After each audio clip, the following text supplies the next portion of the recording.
So at some time, while you're building a product, you are going to have to look into what is the potential market that you can be addressing with your product. So how am I going to approach this? I'm going to take a bottoms-up approach and not a top-down approach. So what does this mean is that I'm not going to look into what is the big potential of the market and just say that I'll take a cutoff of this one. What I'm going to do is try to understand who really are the customers that I can be tackling and addressing with the products I'm building. To do this, I'm going to do a TAM, SOM, SOM exercise. So total addressable market, serviceable addressable market, serviceable obtainable market. I'll explain what each one of these are while I'm doing the exercise. If you ever have done a TAM, SOM, SOM exercise or a TAM, PAM exercise, please let us know in the comment below and tell us your experience. So let's start this exercise. So when I was talking that I'm going to do a TAM, SOM, and SOM exercise, what I'm talking about is that I'm going to try to define what is the total addressable market, what is the serviceable addressable market, and what is the serviceable obtainable market. So let's start with this total addressable market. And let's start with an example that probably if you have been following this channel, you are very familiar, and is that we are going to build a service for product managers. The first thing that you had to do is try to research what is that market potential. So for me, as the first starting point is that, well, I had to understand what is the potential number of product managers out there. Luckily, I just Googled it and then found a study that is actually describing or telling that the amount of product managers out there is about 700,000. And this is talking globally, which is great. I don't have to do any estimations of based on a specific country and then try to, from there, see what would be the potential of other markets out there. Thinking about all the product managers as the ones that I'm going to give my service, the reality is that that's never going to be the case because there are going to be certain restrictions and I'm going to put a couple of them. So the first of all is that the area that I really know very well is tech. So tech products. And those are the product managers that I want to focus on service.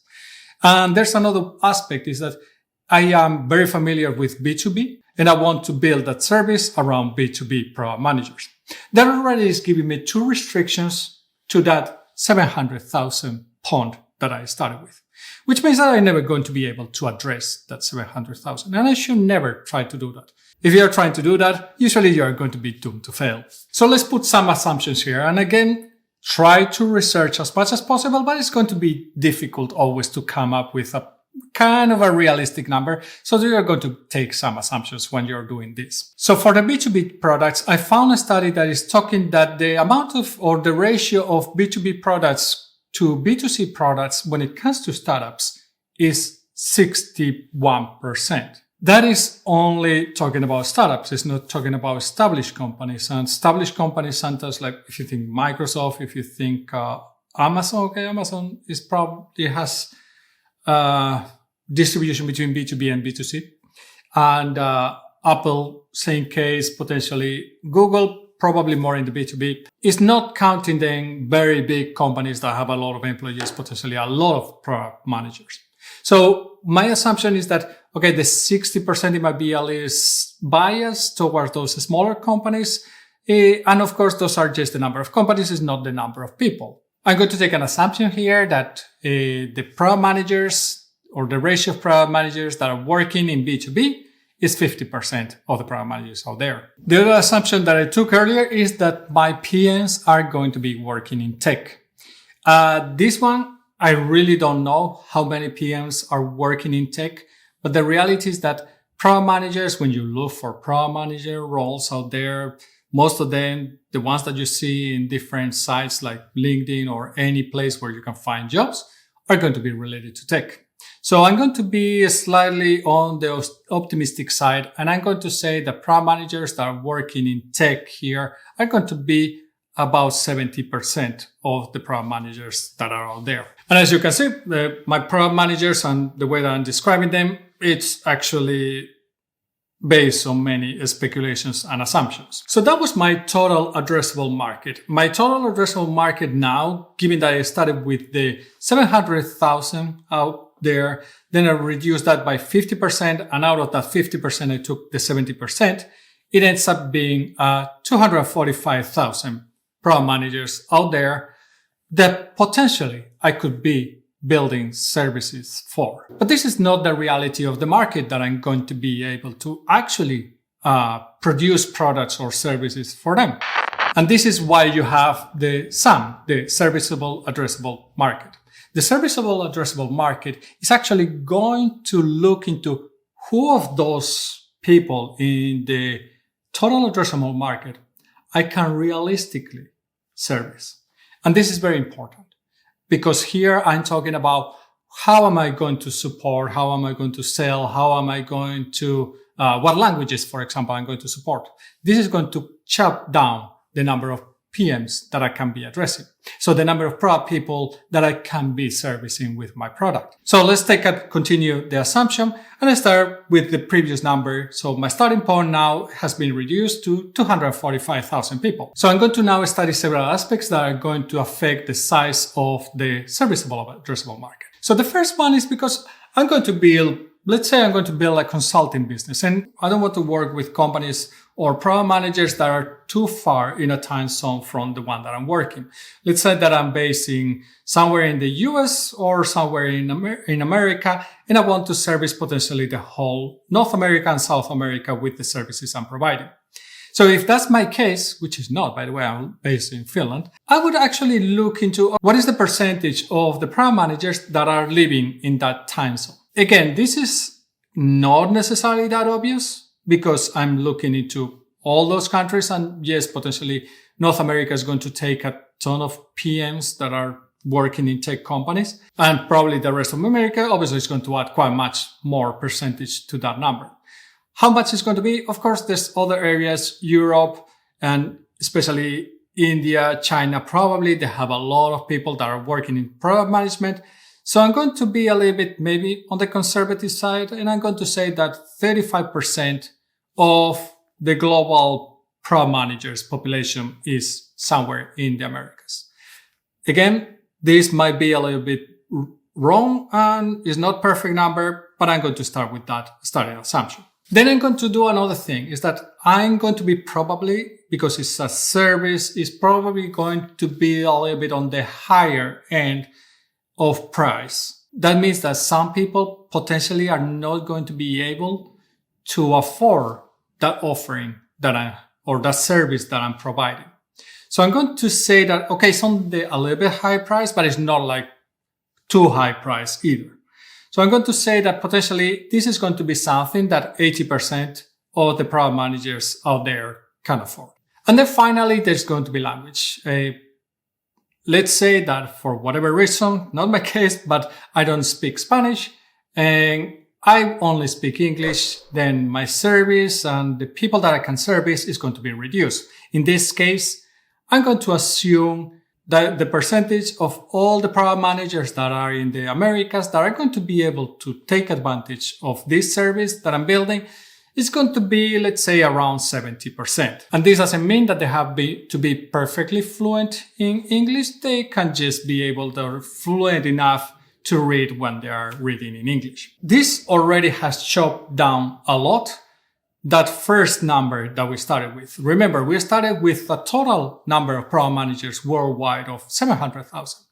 When we look at the total addressable market, we already reduced to 245,000. Now we are reduced to 48,020 product managers. That already has shown you that this is basically a funnel of how much is out there, what is my total addressable market, what is my serviceable addressable market. But that's not the reality. That is not all the people that I'm going to potentially become or convert to a customer.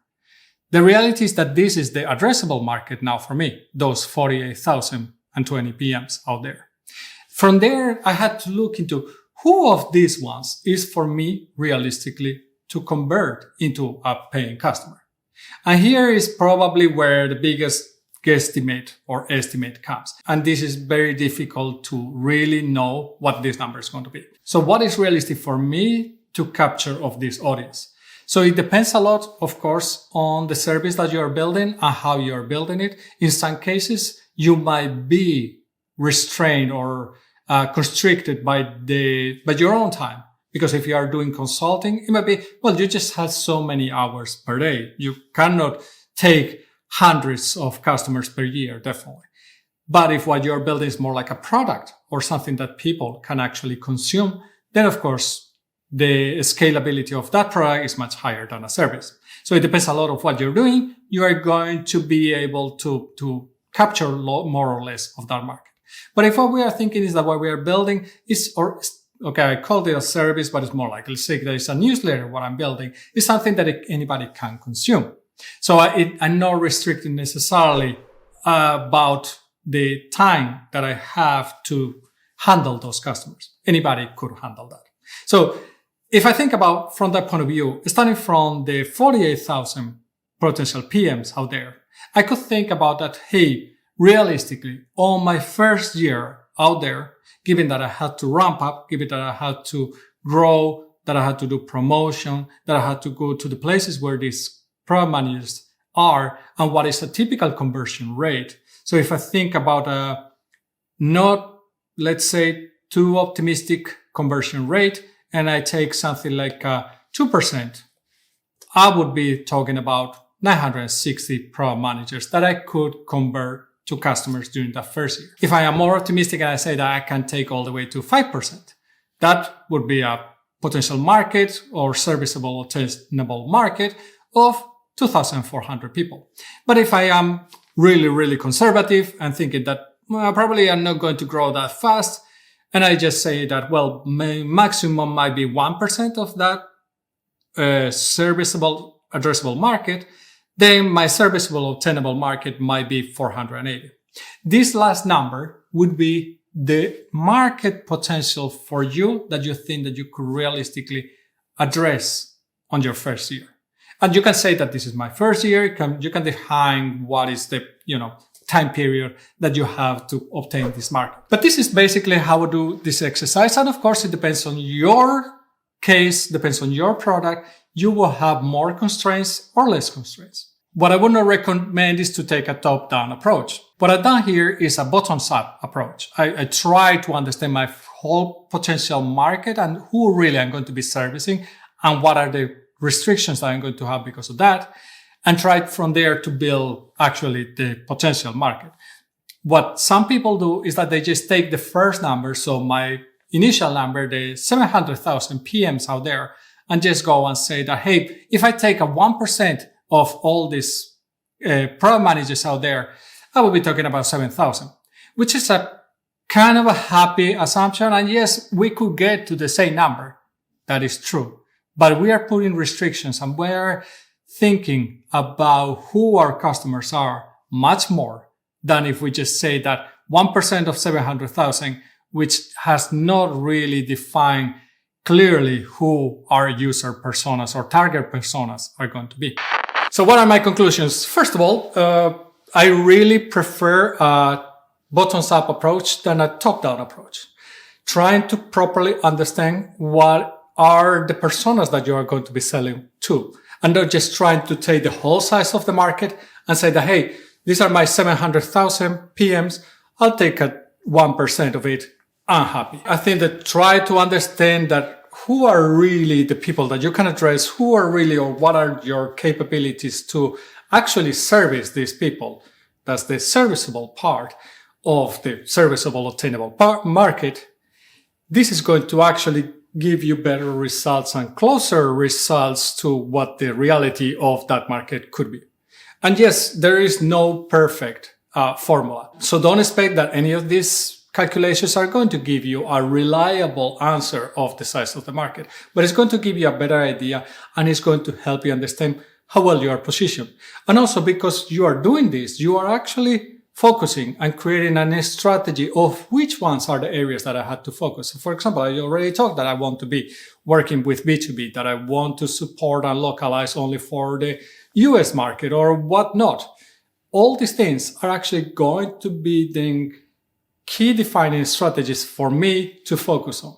So I don't start diverging and I focus on that area. That is also going to help me keep the focus on what I'm building as a business. You might do this in different phases, and it depends on your approach. You might find this in later stages, or you might find it earlier on, especially if you're looking more like building your product as an MVP. You might want to delay it a little bit to do this market research until you have found the customers that are really interested in your product. In other companies, this study might be done in the early stages just to understand a little bit what is the potential of the market before we actually go and take a deep dive into actually build a product for solving a specific problem. There's obviously other ways of doing market research, and they are perfectly valid, but their goal is not that you give a very concrete assessment of the size of the product. That's kind of unrealistic. It's always going to be just a guidance, just an estimate or a guesstimate, you could call it, but that they give you an understanding of who you're going to address and help you prioritize the work that you had to do. If you want to know better how to build a strategy and actually take that strategy or those strategic areas in the journey of defining that TAM, SOM, and SOM, then go watch up this video. Please like and subscribe if you enjoyed the video. I will see you in the next one, and remember, stay safe.